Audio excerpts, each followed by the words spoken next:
On va prier encore. Seigneur, merci pour ce moment autour de ta parole. Nous croyons que ta parole ne change pas. Ta parole n'est pas obsolète. Ta parole ne peut pas périmer. Elle est toujours esprit et vie. Telle cette épée à double tranchant, comme il est écrit dans ta parole. Seigneur, je prie pour que ce qu'elle est produise dans nos cœurs cet effet, capable de séparer ce qui est de l'âme de ce qui est de l'esprit, capable d'aller jusqu'à inciser précisément, faire la différence entre les jointures même de notre être intérieur. Seigneur, il n'y a que toi qui peux le faire par ton esprit et au moyen de ta parole. Seigneur, on veut, comme nous l'avons dit, être à l'écoute, on veut écouter et on veut recevoir. Je te prie de me secourir dans ce temps de partage, et afin d'être aussi efficace, Seigneur, s'il te plaît. Tu nous conduis ensemble maintenant. Amen. Amen. Je vous propose de faire une lecture dans l'évangile de Luc, et on va revisiter, revoir certainement un texte que vous connaissez, ce qui est appelé miracle extraordinaire du Seigneur, avec cette fameuse multiplication des pains et des poissons. Gloire à Dieu. Il y a ma zapette quelque part. Madine, peut-être...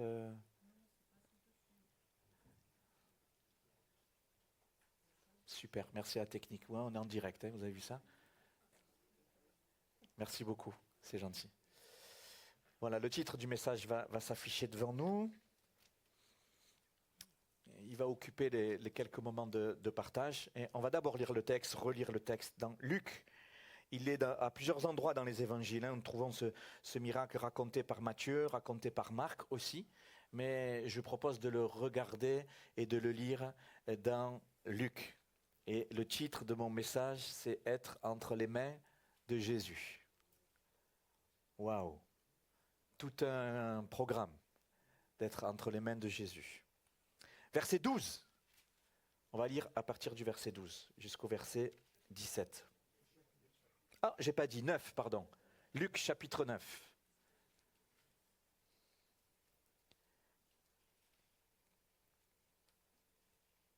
Luc chapitre 9, verset 12. On y va?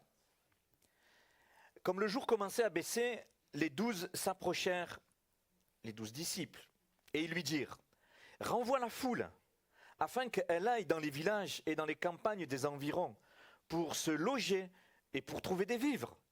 Car nous sommes ici dans un lieu désert. » Jésus leur dit, c'est là que ça commence à piquer, « Donnez-leur vous-même à manger. » Mais ils répondirent, « Nous n'avons que 5 pains et 2 poissons, à moins que nous n'allions nous-mêmes acheter des vivres pour tout ce peuple. » Or, il y avait environ 5000 hommes.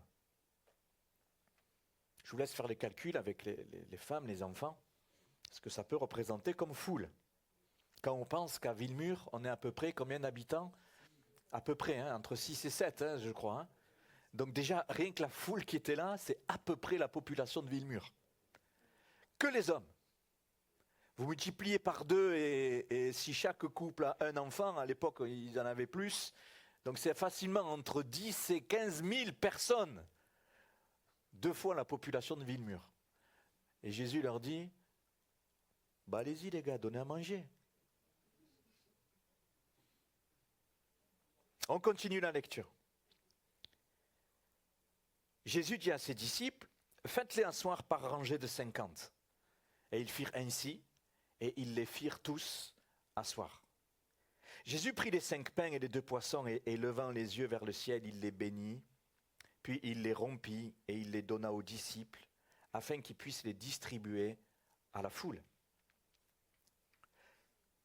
Verset 17.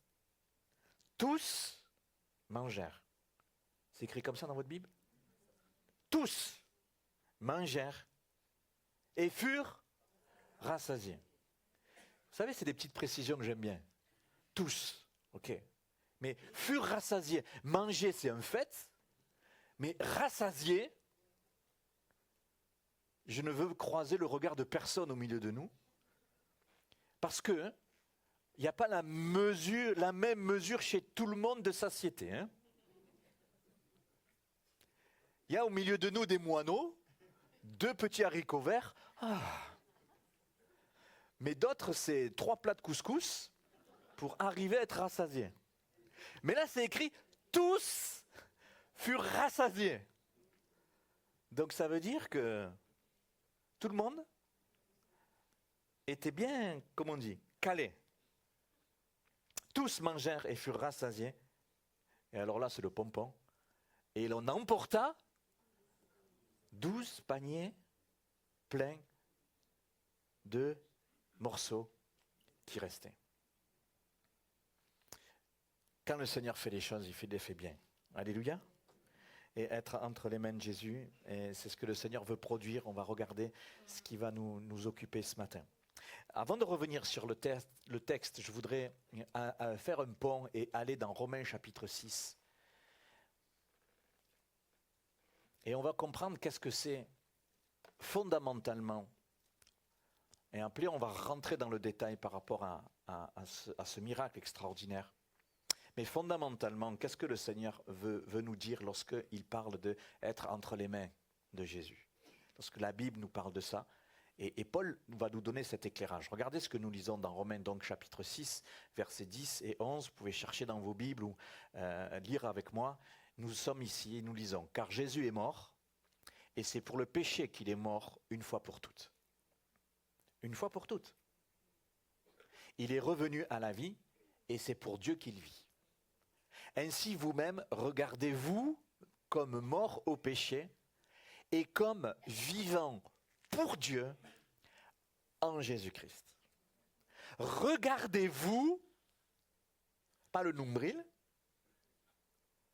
pas vos bobos, pas votre bien-être, pas vos besoins, mais regardez-vous comme vivant pour Dieu, grâce à Jésus. Je suis vivant pour Dieu, grâce à Jésus. Vous me suivez? Être entre les mains de Jésus, c'est être vivant pour Dieu.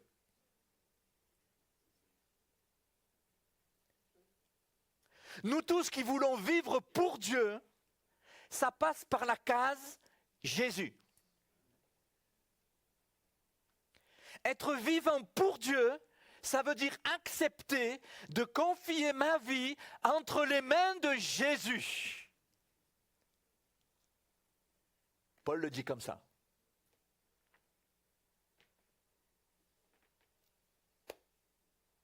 Si tu veux vivre pour Dieu,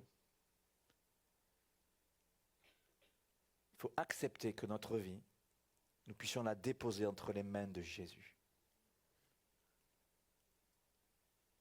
Tu ne peux pas vivre pour Dieu et vivre pour toi. Tu ne peux pas vivre pour Dieu et vivre pour ta vie uniquement. Je vis pour Dieu en mettant ma vie entre les mains de Jésus. Dans la Bible, il y a des choses qui sont incompatibles. Et ça en fait partie. Je ne vis pas pour Dieu seulement pour que Dieu me donne ce que j'ai besoin, mais je vis pour Dieu en me mettant à la disposition de Jésus. Vous me suivez?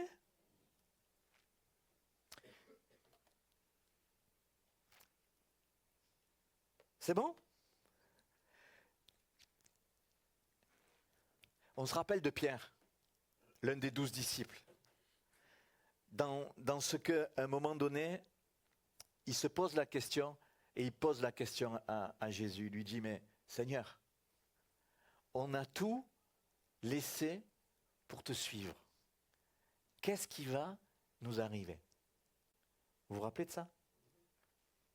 Confronté au jeune homme riche, qui lui est reparti tout triste, et Pierre est interpellé, il dit, si lui il passe à côté, nous on va devenir quoi? Parce que c'est ce qui nous défie, vous et moi, dans notre quotidien, dans notre humanité, dans nos pensées au moment où nous partageons maintenant ce passage. De dire, mais si toute ma vie est entre les mains de Jésus, je vais devenir quoi? Il va m'arriver quoi? Comment je vais faire pour mon travail? Comment je vais faire pour ma famille? Comment je vais faire pour mon avenir? Comment je vais faire pour mon existence? Comment je vais faire par rapport à ce que j'ai en tête, de ce qui me fait plaisir et de ce qui me motive à aujourd'hui? Comment je vais faire? Et ça nous confronte parce que c'est des choses qui nous rejoignent dans notre humanité. Et le Seigneur nous dit, voilà, si tu acceptes de remettre ta vie entre mes mains, je vais pourvoir à tous tes besoins. Il y a des gens dans les églises, ils viennent à l'église pour Dieu. Ils viennent à l'église pour Dieu, mais pour que Dieu les bénisse eux. Et ils ressortent. Oui, j'ai été plus ou moins béni. Bon, là c'était bien, là les chants c'était pas ouf, là c'était trop fort, là c'était trop long, trop ceci. Mais oui, mais si on veut vivre pour Dieu, il faut que j'accepte que toute ma vie soit entre les mains de Jésus. On a ça en tête? Et je voudrais qu'on revienne sur le texte de Luc maintenant. On va regarder le texte de Luc et plus précisément le verset 16. Et on va le relire ensemble. Le verset 16. On a compris, je ne rentre pas dans les détails, il y a un besoin qui est énorme. Les disciples sont avec Jésus et Jésus les défie. Et c'est l'image de ce que je viens d'illustrer. Quand on veut avancer avec Jésus, on est défié. On est défié sur notre propre logique. Ça ne vous l'a pas déjà fait? On est comme à devoir mettre un pas vers un endroit que l'on ne connaît pas. Et on a l'impression qu'il y a le vide au-dessous de nous et qu'on va tomber. Et non, on ne va pas tomber. Mais on le sait seulement quand on a fait ce pas-là. C'est pour ça que Jésus dira, moi je suis le rocher. Et si tu t'appuies sur moi, tu ne vas pas tomber. Parce que tu vas mettre ton pied, quand tu vas avancer, sur celui qui est le rocher. Amen. Donc, c'est pour nous rassurer ce matin et nous encourager à aller plus loin. Verset 16, nous relisons. Jésus prit les 5 pains et les 2 poissons, et levant les yeux vers le ciel, il les bénit. Puis il les rompit et il les donna aux disciples, afin qu'ils les distribuent à la foule. Je voudrais qu'on regarde plus précisément, ça sera le squelette de mon partage ce matin, les 3 verbes qui sont utilisés ici dans cette phrase. Jésus prit les 5 pains et les 2 poissons. Et il les bénit. Deuxième verbe. Premier verbe, il les a pris. Deuxième verbe, il les a bénis. Troisième verbe, il les a rompus. Est-ce que nous acceptons que l'œuvre de Christ se fasse dans notre vie à ces 3 égards? Première question que nous posons. Qui a amené à Jésus les 5 pains et les 2 poissons que nous lisons dans le texte ici, dans Luc, verset 13, les disciples répondirent, nous n'avons que 5 pains et 2 poissons. C'est les disciples. Les autres textes dans les évangiles nous montrent que c'était un petit garçon qui avait 5 pains, 2 poissons. Vous connaissez ces histoires. Mais Luc ne le relève pas ici. Et dans notre texte qui nous occupe, c'est les disciples, ils se retrouvent à avoir 5 pains et 2 poissons. Et Jésus va utiliser ce que les disciples vont lui remettre. Les 5 pains et les 2 poissons. Donc ces 5 pains et ces 2 poissons, c'est l'image de ce que vous et moi, nous acceptons de déposer entre les mains de Jésus. En sachant que ce que tu vas déposer de ta vie, entre les mains de Jésus, le Seigneur, il va faire ces 3 choses. Première chose, il va les prendre. La Bible dit quoi? Je ne rejette pas celui ou celle qui vient à moi. Tu viens, Jésus te prend. Gloire à Dieu. Quelle que soit ton histoire, quel que soit ton passé, quel que soit ton présent, quel que soit ton bon caractère, je le redis, quel que soit ton caractère tout court, bon ou mauvais, il nous prend. Il ne rejette personne. Waouh! Deuxième point, de ce que j'apporte de ma vie à Jésus, Jésus, il va le bénir. Il va le bénir. Il va le bonifier. Il va mettre sa main. Il va mettre du divin. Alléluia. Troisième point, aïe. Il va le...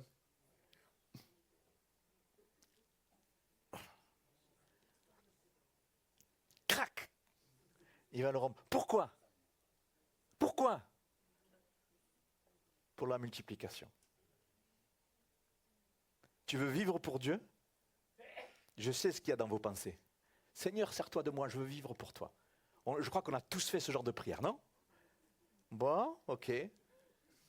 Donc, crac. Ah non, Seigneur! Je ne savais pas que c'était ça, vivre pour toi. Et oui, mais vivre pour Dieu, bibliquement parlant, ça veut dire porter du fruit pour Dieu. Waouh! Ça veut dire la multiplication. C'est ce qui s'est passé. S'il ne s'était pas passé ça, ben, les 5 pains et les 2 poissons seraient restés des 5 pains et des 2 poissons. Face à 15 000 personnes, c'était limite.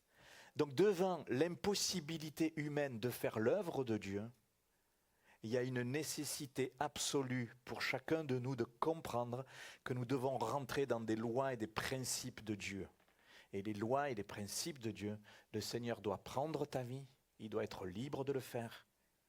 Le Seigneur veut bénir ta vie, mais ce n'est pas pour que tu restes béni, béni, bénis-moi, moi, bénis-moi, moi, et les autres, je m'en fous. Non, c'est pour te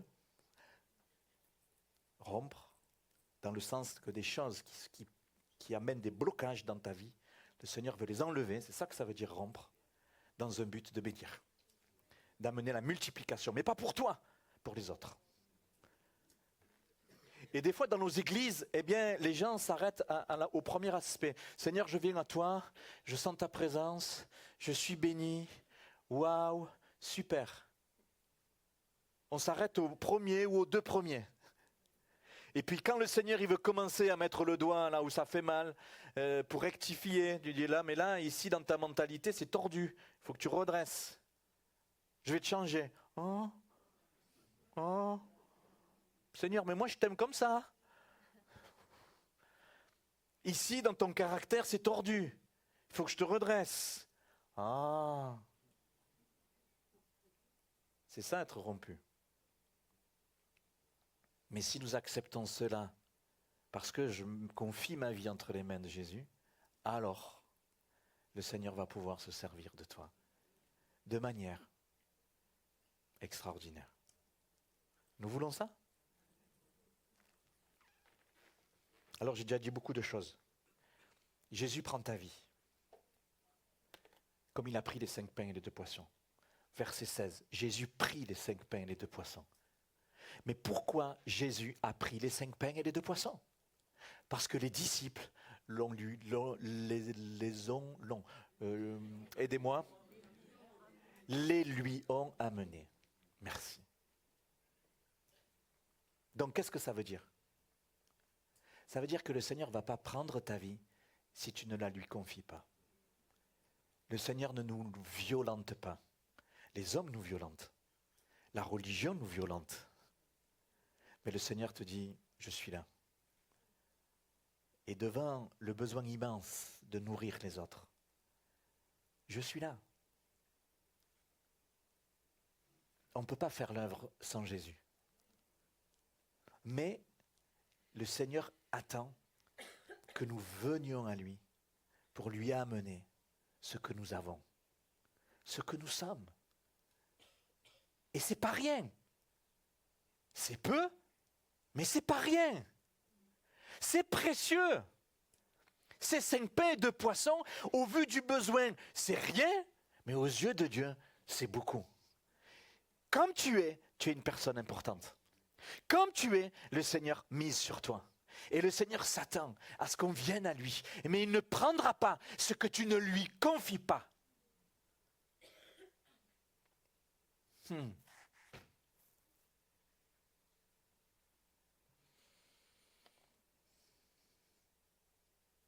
Si on réfléchit un peu, c'est quand même un truc de fou.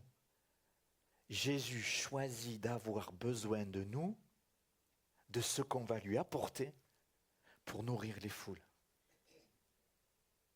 Et si on ne lui apporte rien, il ne se passe rien.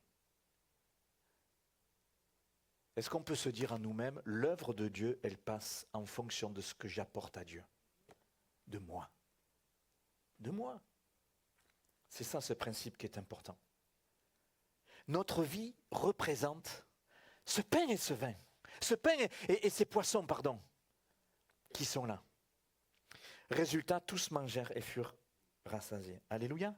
Donc c'est ce que nous sommes. C'est ce que nous sommes pour Dieu. C'est notre motivation qui est dans notre cœur pour l'œuvre de Dieu. C'est tes priorités, c'est tes objectifs. Seigneur, je t'apporte tout ce que je suis. Et je t'apporte mon emploi du temps. Je t'apporte mon compte en banque. Je t'apporte mes capacités. Je t'apporte mes doutes et mes peurs aussi. Je t'apporte tout ce que je suis. Seigneur, voilà, je le place entre tes mains. Et Jésus le prend. Mais Jésus prend seulement ce que tu lui apportes. Si tu lui apportes tout, il prend tout. Si tu lui apportes que des choses particulières dans ta vie et que tout le reste tu le gardes, ça va être compliqué. Parce qu'il va utiliser de toi qu'une petite partie. Des miettes. La tête et les arêtes du poisson. Seigneur, moi je te donne ça, le reste je garde. Qu'est-ce qu'on fait avec les arêtes du poisson, nous, et la tête? On le met à la poubelle, hein? On le donne au chat, j'en sais rien. Mais Seigneur, il veut pas qu'on lui donne ce qu'on ne veut pas. Il veut qu'on lui donne tout. On comprend ça? Mais, c'est toi. Tu choisis de le faire ou pas. Jésus s'attend à ce que les disciples lui donnent tout ce qu'ils ont.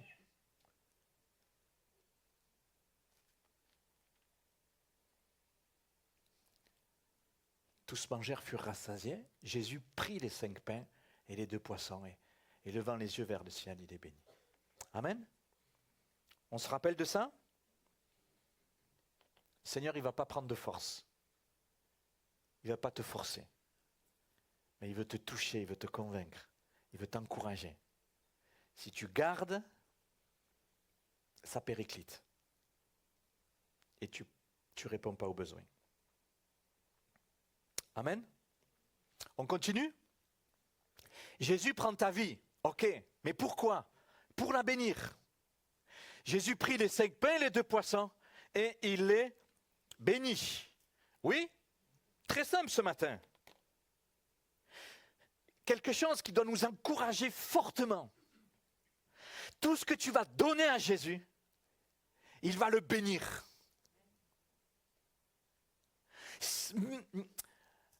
Ce que tu gardes, ou ce que tu enterres, ce que tu considères comme des choses qui sont anodines, le Seigneur ne peut pas avoir la main, parce que tu ne lui apportes pas. Et si tu ne lui apportes pas, le Seigneur ne peut pas poser sa main, et il ne peut pas te bénir. Donc le Seigneur, il s'engage à la bénir. Avec Jésus, on est toujours gagnant. Dans la mesure de ce que je lui apporte avec le Seigneur, on est toujours gagnant. Donc tu peux être en paix en disant, mais Seigneur, ce matin, je veux de manière nouvelle, de manière fraîche, que ce soit la énième fois ou la première fois, de dire, Seigneur, mais toute ma vie, je veux la remettre entre tes mains. Tout ce que je suis, mes capacités, mes talents, mon appel, pour ceux qui ils appartiennent à Jésus depuis longtemps, tout ce qui a été enterré, tout ce qui a été mis dans un placard, je prie pour qu'une fois de plus, tu te lèves et que tu dises, Seigneur, je remets ces choses entre tes mains. Une fois de plus, je veux croire que tu es capable de poser ta main de manière nouvelle pour bénir et pour multiplier. Je m'adresse à ceux qui sont là et qui sont arrêtés dans leur cœur. Je m'adresse à ceux qui sont là et ceux qui croient plus et qui ne croient pas que d'une manière ou d'une autre, le Seigneur peut se servir d'eux. Laisse-moi te dire que si tu fais cette démarche qui nous défie, certes, il y a une bénédiction. Parce que c'est Dieu qui s'engage. C'est Dieu qui s'engage. Il prie les 5 pains et les 2 poissons et il les bénit. Amen. Refuse la peur, refuse les faux questionnements, refuse l'inquiétude. C'est sa promesse d'agir et de nous bénir. Amen. Regardez ce que Jésus dira dans ce qu'on appelle dans Jean 17, la prière sacerdotale, la fameuse prière que Jésus adresse à son Père. Il dit, lorsque j'étais avec eux dans le monde, il parle de ses disciples. Lorsque j'étais avec eux dans le monde, je les gardais en ton nom. Et j'ai gardé ce que tu m'as donné. Et aucun d'eux ne s'est perdu. Aucun d'eux ne s'est perdu. Laisse-moi te dire que lorsqu'on vient au Seigneur et qu'on lui confie nos vies, le Seigneur s'engage avec nous. Il veille sur nous. Rien ni personne ne peut nous ravir de sa main. Oh Dieu, cachez votre joie. Donc tout ce qui amène dans vos pensées du trouble, du questionnement, de la peur, est-ce que ça vient du Seigneur? Ben non.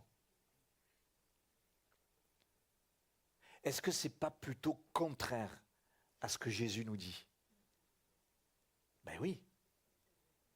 Donc on se met d'accord avec qui là? Avec nos pensées qui nous tirent en arrière?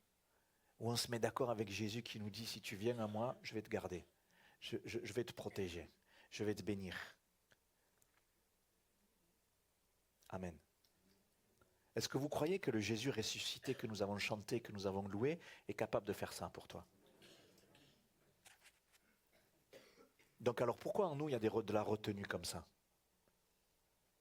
Pourquoi il y a des jeux d'échecs des fois? Dire, Seigneur, je bouge là, mais toi tu vas faire quoi? On veut anticiper avec le Seigneur. Le Seigneur, il ne nous demande pas d'anticiper, il nous demande de lui faire confiance. Appuyer sur sa parole. Alléluia. Donc si on lui donne entre ses mains nos vies, ou les domaines particuliers de nos vies que l'on veut retenir, il les bénit. Ok?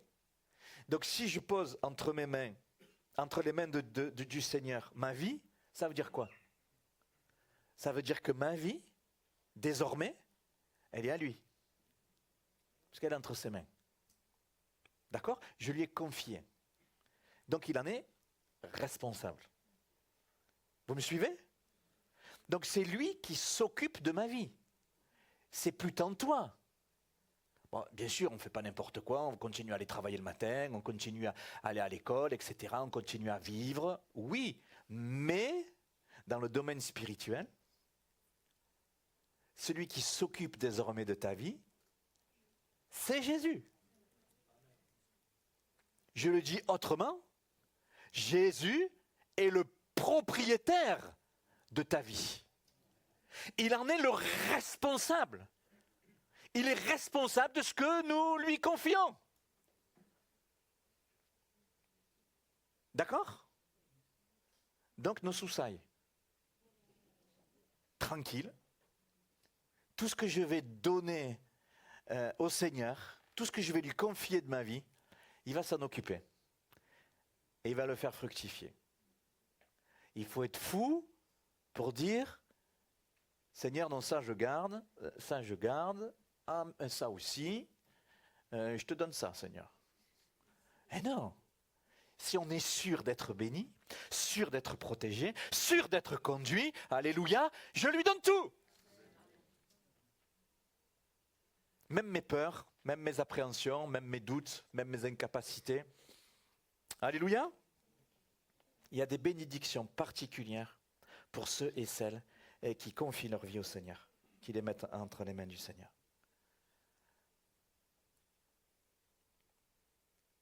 Il y a des bénédictions particulières qui sont entre les mains du Seigneur pour toi, qui répondent à tes besoins, qui te délivrent de tes guerres, qui te délivrent de tes addictions, qui te rend libre. Ces bénédictions, elles sont entre les mains du Seigneur pour toi. Gloire à Dieu. Les bénédictions du Seigneur entre les mains pour toi, entre les mains de Jésus pour toi, sont des bénédictions qui remplissent ton âme. Des bénédictions de paix, des bénédictions de tranquillité, des bénédictions de joie, des bénédictions qui font que tu te sens aimé d'un Dieu extraordinaire. Ça remplit toute ton âme, tellement ça te déborde, tu ne sais plus quoi en faire. Ça vient déborder tes émotions, tu dis mais j'ai jamais vécu ça, presque ça me déstabilise, Seigneur. Mais c'est des bénédictions qui sont pour toi lorsque tu lui confies ta vie. Gloire à Dieu. Et ça, c'est profondément biblique. Ta vie trouve un sens grâce à Jésus. Elle trouve une destinée, elle trouve une espérance. Il y a quelque chose de transcendant. Je crois en Jésus pour ici et pour maintenant, mais ça traverse tout mon avenir et ça va jusque dans mon éternité. Et ça, c'est lié à une bénédiction profonde dans ton cœur. J'ai plus peur de la mort, c'est pas vrai. J'ai plus peur de demain. J'ai plus peur de rien parce que je suis entre les mains de Jésus. Et ces bénédictions, elles m'approvisionnent. Est-ce qu'il y a quelqu'un qui a besoin de se rappeler qu'entre les mains de Jésus, ta vie, elle trouve tout son sens? Gloire à Dieu. Les disciples ont apporté ces 5 pains et ces 2 poissons. Et avant de faire quoi que ce soit, avec ces 5 pains et ces 2 poissons, Jésus, il les bénit. Il les prend et il les bénit. Est-ce que ce matin, quelqu'un a besoin d'être pris par Jésus? De dire, j'ai profondément besoin d'être béni par toi, Seigneur. Profondément besoin d'être béni par toi, Seigneur. On ne peut pas passer à côté de ça. On ne peut pas passer à côté de ça.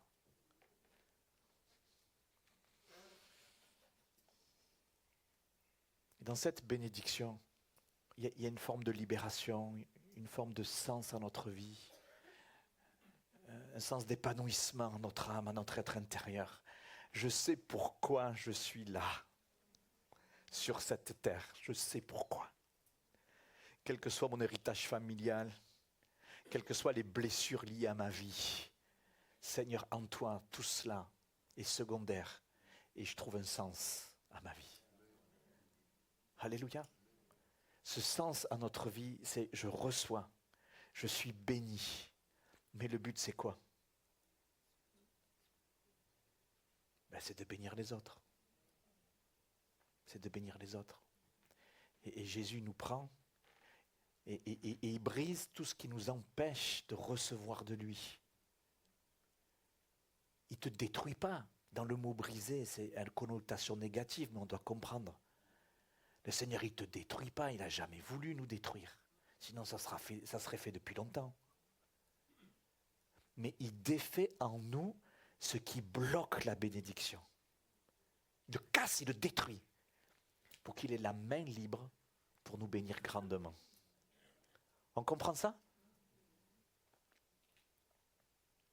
Et le but, je reçois pour donner. Je suis une personne qui reçoit et je donne à plusieurs personnes. C'est ça la multiplication. Pourquoi? Parce que vous et moi, nous connaissons plein de personnes.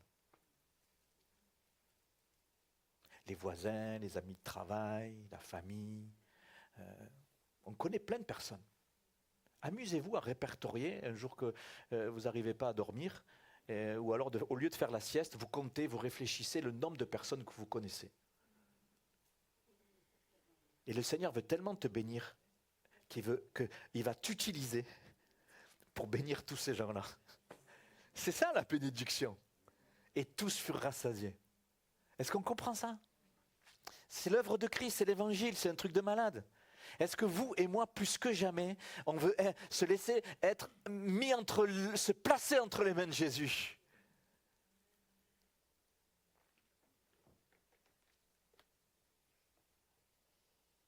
Ceux qui sont dans un travail où ils ont un fichier client, vous savez, il y en a qui ont des fichiers clients. Donc ça veut dire que tu es en relation avec ces gens-là. Oui ou non? Regarde le nombre de clients que tu as. Waouh! Quelle influence! Eh oui! Mais Jésus dira aux disciples, mais la foule qui est là, donne-leur à manger. Donnez-leur vous-même à manger, vous avez ce qu'il faut déjà. Amen. Il prit les 5 pains, il les bénit et il les rompit. Cela ne doit pas faire peur, je l'ai expliqué déjà. Est-ce que c'est facile de découper un pain? Est-ce que c'est facile de rompre un pain? Est-ce qu'il faut avoir les biceps de comment il s'appelle? Voilà.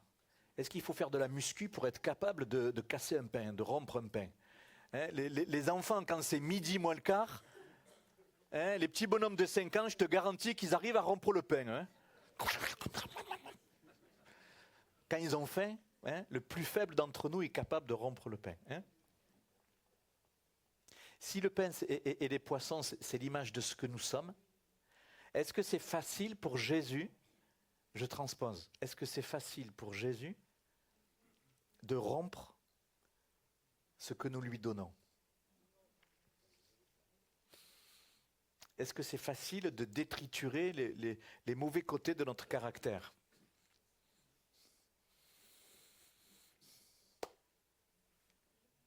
C'est facile d'y répondre. La tendance naturelle de notre caractère, plus on vieillit, plus notre caractère s'aggrave.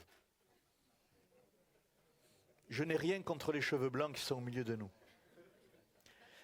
Sans Christ, je précise, sans Christ, la tendance naturelle, c'est de exacerber les mauvais penchants de notre caractère. J'essaie de le dire un peu mieux. Sans Christ. Vous touchez tous du doigt que dans le domaine des relations, en vieillissant, on a plus tendance naturellement à nous endurcir, non? Mais ça, c'est la déchéance de notre humanité, c'est comme ça. C'est pas parce que c'est vous, c'est nous. C'est nous. Donc quand je pose la question, est-ce que le Seigneur, c'est facile pour lui d'avoir accès à nos cœurs dans un but de nous transformer? Pas toujours. Et pourtant, le pain frais qui sort du boulanger, je vous ai vu. Vous étiez en train de conduire et de l'autre main, vous déchirez la bonne baguette qui sentait bon et vous commencez à manger un bout. Et vous le faisiez d'une main très facilement. Le pain tendre, c'est facile, il est facile à être déchiré. Vous avez compris où je veux en venir? Si on a un cœur d'enfant pour Jésus, si on a un cœur tendre pour Jésus, on va se laisser faire par lui. Et quand le Seigneur il va dire, voilà, là, mon ami, il faut rectifier. On enlève. Bon, d'accord, Seigneur, vas-y, fais-le. Et il va le faire facilement. Mais quand on va récupérer dans le placard le pain qui a une semaine,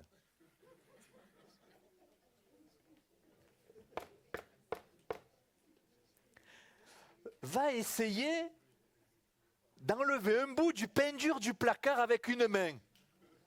Bon, tu le prends et tu le tapes sur le plan de travail, et puis tu en fais de la chapelure ou je ne sais pas quoi. Mais c'est compliqué.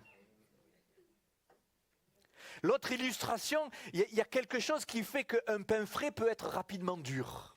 Et c'est bizarre. Mesdames, vous qui prévoyez, messieurs, vous qui prévoyez, comment on fait? J'achète 15 baguettes de pain frais, je l'amène à la maison et je le mets au congélo. Je le mets au congélo, non? Qui ne fait pas ça? Ne saute pas. On fait tous à peu près ça. On prévoit. Oui. À part que tu vas me voir dans 1 heure, le pain, comment il est? Et il faut du temps pour qu'il revienne à sa souplesse. J'essaie d'illustrer le fait que ce n'est pas toujours facile pour le Seigneur de nous rompre pour pouvoir nous utiliser. Et il y a des choses dans notre vie, nous qui aimons Jésus, qui lui avons déjà confié nos vies. Il y a des choses qui en nous ont endurcis. Des choses qui en nous ont rendus durs. Et le Seigneur, il n'a pas accès, ou tellement difficilement. Et je prie pour que les années ne passent pas et que ce que tu avais déjà amené au Seigneur, ça soit devenu dur, au point que le Seigneur ne puisse pas l'utiliser comme il veut. Il faut qu'il soit libre d'être rompu, cette partie de toi que tu gardes. Vous savez, c'est l'image des choses qui nous ont blessés. C'est l'image des choses qui nous ont détruits. Et qu'est-ce qu'on a fait? On s'est figé. Comme le pain dans le congélateur. On fige. Et on se durcit. Et là, mon ami, non seulement le Seigneur il n'a pas accès, mais quand quelqu'un veut s'approcher, tu te sers de ce qui t'a blessé pour taper les autres. Ne le faites pas, hein. Mais si vous prenez une baguette de pain du congélateur et que vous en servez pour, je ne sais pas, planter un clou, vous allez y arriver. Je n'allais pas dire frapper quelqu'un, non, ça ne se fait pas. Mais vous comprenez l'image? Quelqu'un qui est blessé, on s'endurcit et on devient blessant.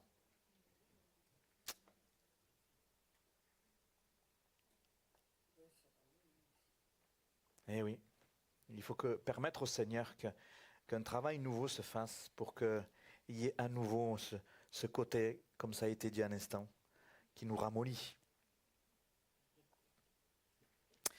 Je termine. Je n'ai pas suivi mes notes ce matin, c'est pas grave. Je termine, regardez. On va juste regarder, tourner des pages dans Jean chapitre 6.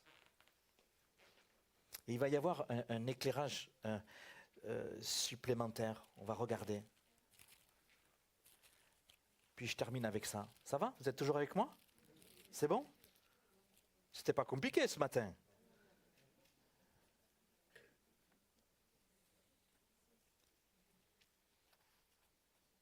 Jean va parler dans ce texte, dans Jean 6, un élément également de ce qui s'est passé avec cette multiplication particulière. Regardez ce que nous lisons dans le verset 12. On peut lire le verset 11, allez, regardez. Jésus prit les pains, il les rendit grâce et distribua à ceux qui étaient assis. Il leur donna de même des poissons autant qu'ils en voulurent. Verset 12 qui nous intéresse, regardez.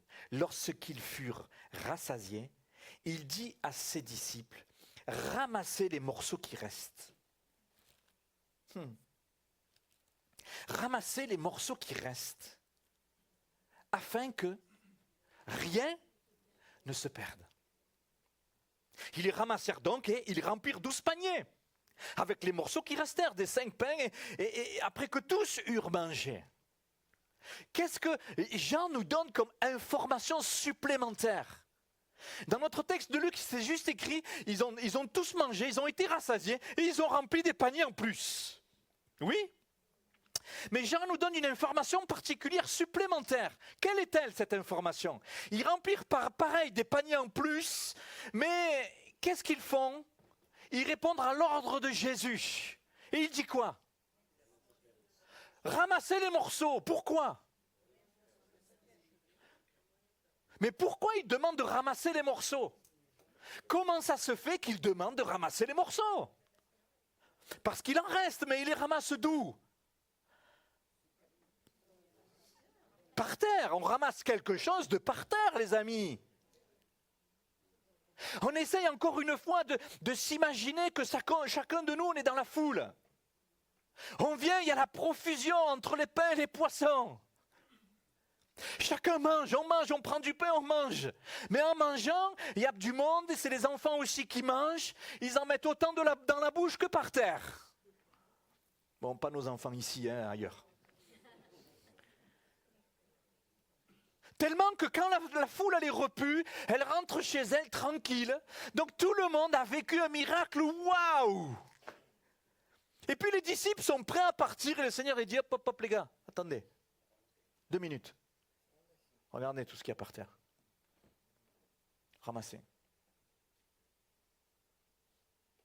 Je ne veux que rien ne se perde.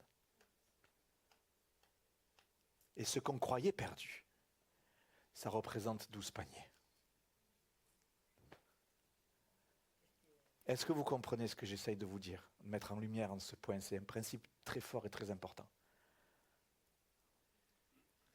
Si on considère, comme on l'a fait toute la matinée, dans ce texte, que les pains et les poissons, c'est ce que nous apportons à Jésus, de ce que nous avons. Alors ce qui est par terre, c'est ce qui a été de nous mis par terre. Piétiné. Bon pour plusieurs à la poubelle. Peut-être grignoté puis jeté par négligence. Et le Seigneur, il y a une attention particulière. Pour ceux et celles qui se sont déjà confiés à Jésus, qui ont été bénis par Jésus, que le Seigneur a utilisé jusqu'à maintenant, mais qu'il y a quelque chose qui s'est passé, qui a fait que ton engagement a été considéré comme ce pain négligé, jeté par terre. Bon pour la poubelle. Et le Seigneur voit. Et le Seigneur connaît. Et le Seigneur sait cette souffrance qui est là. Et il s'adresse aux disciples et il dit, vous ne partez pas avant d'avoir tout ramassé. Gloire à Dieu. Et cette parole, elle est pour toi. Le Seigneur veut te redresser dans ton engagement pour Jésus. Il sait, il voit ta souffrance liée à ton service. Cette envie de voir multiplier. Et tu as apporté. Et tu n'as pas compris, il s'est passé quelque chose. Et c'est comme si tu as été, ce que tu as apporté au Seigneur, c'est comme ça a été jeté par terre ou mal utilisé. Et le Seigneur voudrait te dire ce matin que lui, il l'a vu. Et il ne veut pas te laisser par terre. Il veut te rattraper, il veut te récupérer, il veut te garder près de lui et il veut encore t'utiliser. Les paniers qui ont été remplis ont pour but d'être réutilisés. Gloire à Dieu. Est-ce qu'il y a besoin, quelqu'un qui a besoin d'être restauré à cet égard ce matin? Un message pour plusieurs personnes.